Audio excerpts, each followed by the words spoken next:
Now, Unit 2 is all about continuous time Fourier transform. In the first unit, we have seen Fourier series representation of a signal. That was for periodic signals.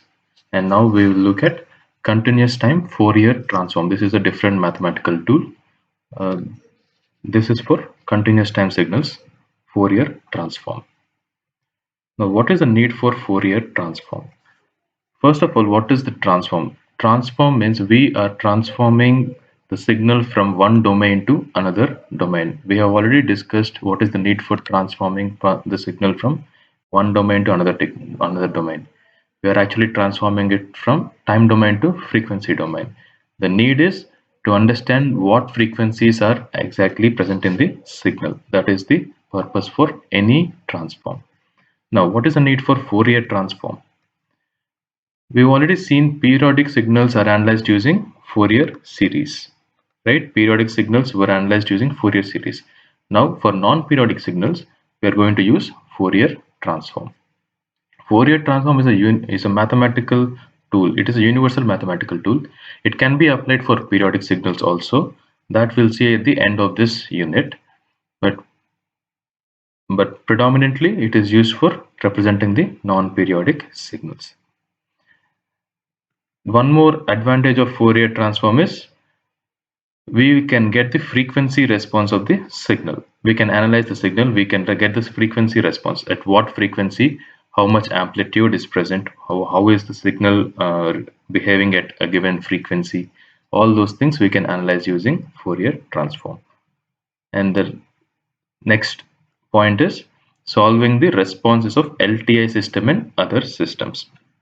LTI means linear time invariant system. For systems which satisfy LTI conditions, linearity and time invariant conditions, we can solve the response, we can find out the response of such system for any given input. That is the need for Fourier transform. With the help of Fourier transform, we can find the response of any given input for an LTI system. Right, this point we have already discussed. It can be also applicable to periodic signals, which we'll see at the end of this unit. Now, Fourier series had some conditions for existence, right? Dirichlet conditions. The same conditions will hold good for Fourier transform also. The conditions are: the function has to be Fourier transformable. For a function to be Fourier transformable, it is sufficient that f of t satisfies Dirichlet conditions as below. The first condition is it must be absolutely integrable. So whatever your f of t, if you integrate it over minus infinite to infinite, the value must be less than infinite. This is the condition, first condition. The second condition is in any given interval of time, there must be finite number of minima and maxima. We've already discussed in the first unit what is a minima, what is a maxima. And finally, the number of discontinuities. Number of discontinuities should also be finite, and each discontinuity value must also be finite, right? These are the three conditions which we've already discussed in Fourier series. The same condition we'll use in Fourier transform also. So now we'll look at the formula for Fourier transform. The Fourier transform is given by f of omega.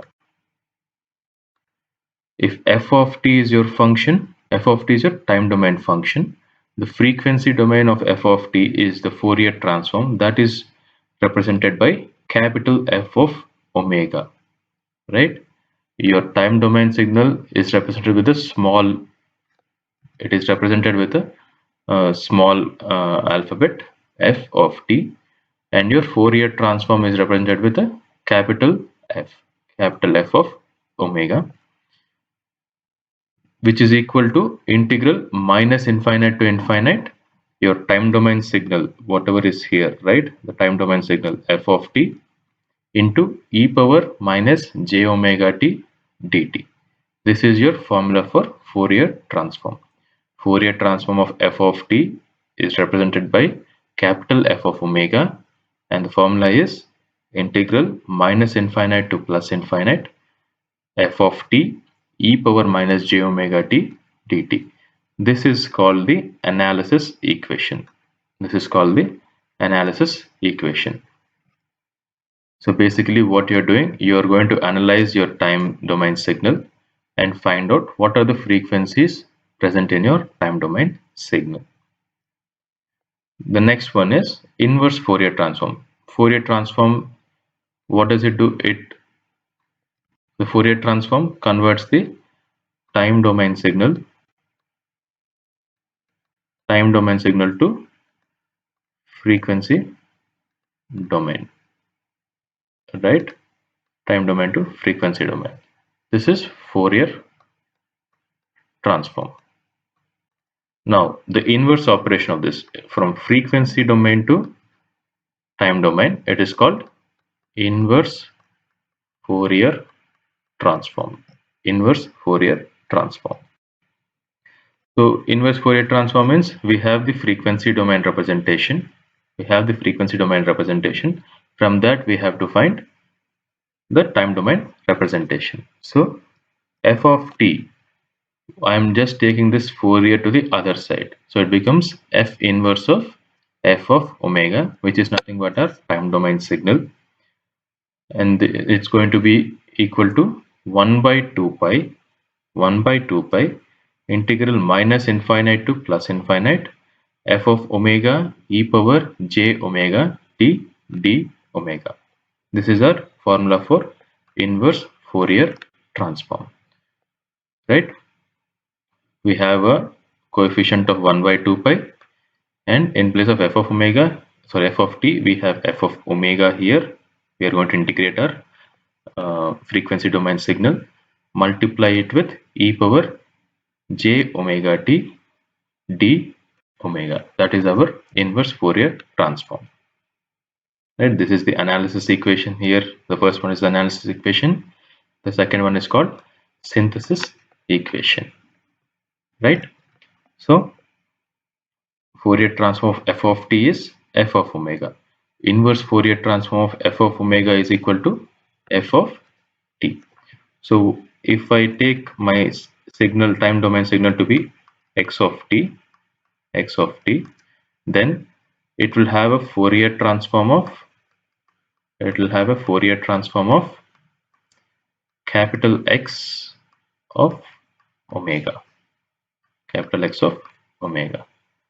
The inverse Fourier transform will be for x of omega, right? X of omega, inverse Fourier transform is x of t. Capital X of omega, inverse Fourier transform is small x of t. In generally, I can write this as x of t, double-sided arrow, Fourier transform x of omega, right? What does this represent? From x of t, if I take a Fourier transform, I'll get a x of omega, which is the Fourier transform of x of t. If I have x of omega, I can get x of t by taking the inverse Fourier transform. This is a two-side operation, right? It does not represent just a single side operation. Both sides. From x of t, I can get x of omega. From x of omega, I can get x of t, right? This is the general representation of a Fourier transform pair, my time domain signal and my frequency domain signal.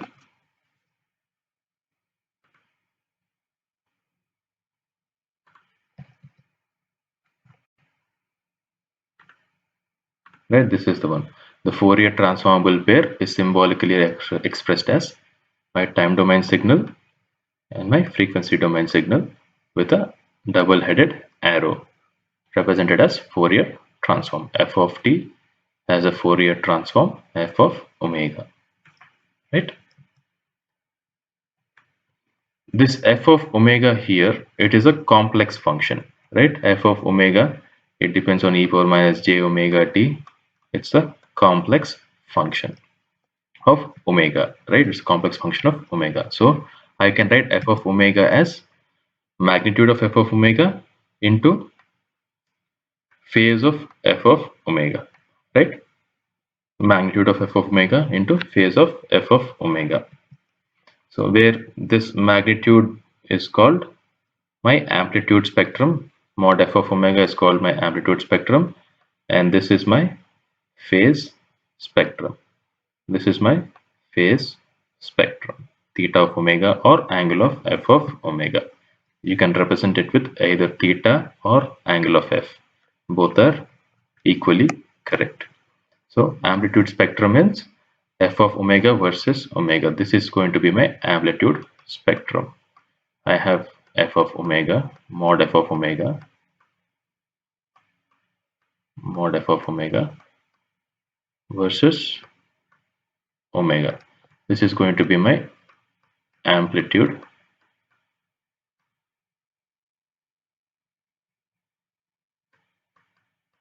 spectrum.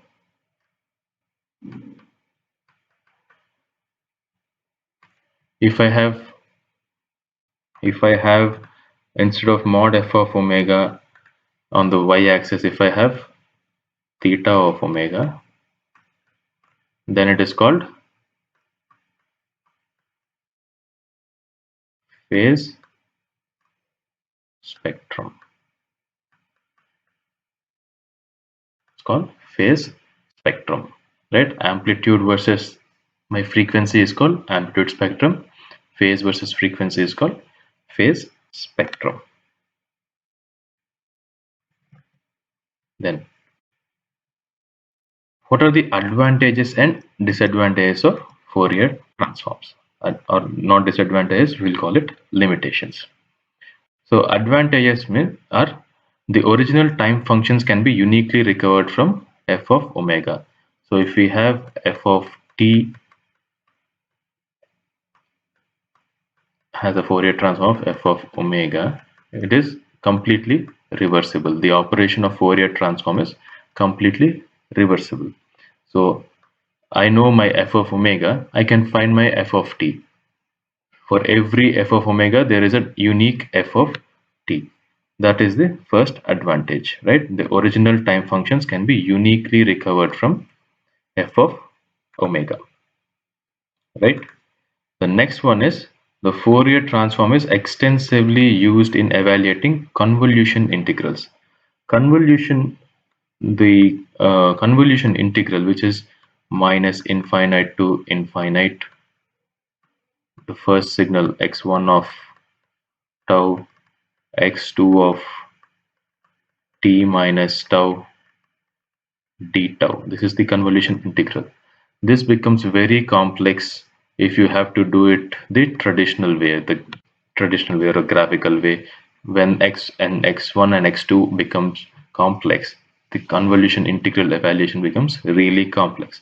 In such cases, the Fourier transform is very useful. That we'll see when we look at the Fourier transform property, the convolution property of Fourier transform. It is very easy using Fourier transform. That is one advantage of Fourier transform.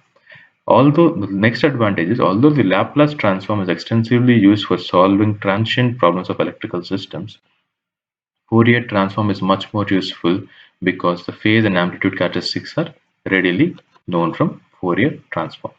Generally, for electrical systems, we use Laplace transform because it helps in the transient problem solving. But in Laplace transform, we cannot analyze the phase and amplitude characteristics directly. But in Fourier transforms, phase as well as amplitude characteristics are readily available. If you find the Fourier transform for any given signal, you can directly find the phase and amplitude characteristics. That is the advantage of Fourier transform over Laplace transform. These are the three different advantages of Fourier transform. If you look at the limitations, the Fourier transform may not converge for many time functions. All functions will not have a Fourier transform. Right? It depends on certain conditions. When we look at the problems, we'll get to know that. For such functions also, we'll have a Laplace transform. That is going to be the advantage of Laplace transform and disadvantage of Fourier transform. For certain conditions, the Fourier transform may not converge, but they will have a Laplace transform, right? Therefore, the Fourier transform does not exist for many time functions. That is the only disadvantage of Fourier transform.